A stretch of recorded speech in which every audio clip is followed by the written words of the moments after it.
अशांति है महर्षि कॉलेज भितर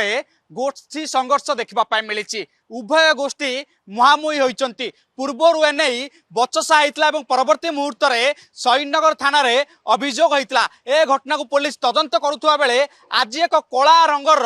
थार गाड़ी रे अन्य कॉलेज रो पिला माने जाई सेठारे भाईगिरी देखौतले ये होउची सेही कला रंगर थार गाड़ी जो गाड़ी रे कॉलेज भितर को पसी भाईगिरी देखौता बेले महंगा पड़ी एवं ए गाड़ी रे थिबा 6 जण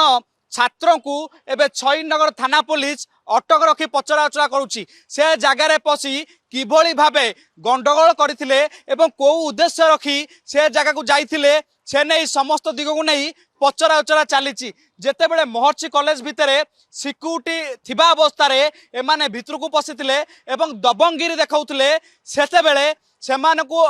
खबर पाई पुलिस से जगह पहुंचीला एवं परवर्ती मुहूर्त में से 6 जन को से जगह काबू करिछि भल करी देखंतु गाड़ी नंबर होउछि OD02DL 1786 यही कला नगर थार गाड़ीटी आज महर्षि कॉलेज भितर जेते बेले आतंक खेलाउतला जेते बेले अन्य छात्र छात्री मानकु भयभीत करुतला एवं सेते बेले प्रिंसिपाल एने पुलिस को खबर देइतले एवं परवर्ती मुहूर्त में शहीदनगर थाना पुलिस से जगह पहुंचीला एबे से जगार 6 जन छात्रों को उठाई आनी थाना रे अटक रखी पचराउचरा कर ता सहित ए गाड़ी को मध्य जबत करिछि एवं ए गाड़ी रे कोन पई से गाड़ी को व्यवहार कर जाउतला एवं ए गाड़ी रे मारणास्त्र अछि या नै ए समस्त दिग को नै तनाघना जारी करिछि शहीदनगर थाना पुलिस। भुवनेश्वर वीडियो जर्नलिस्ट दौल गोविंद सहित सिद्धर आचार्य रिपोर्ट कलिंग टीवी।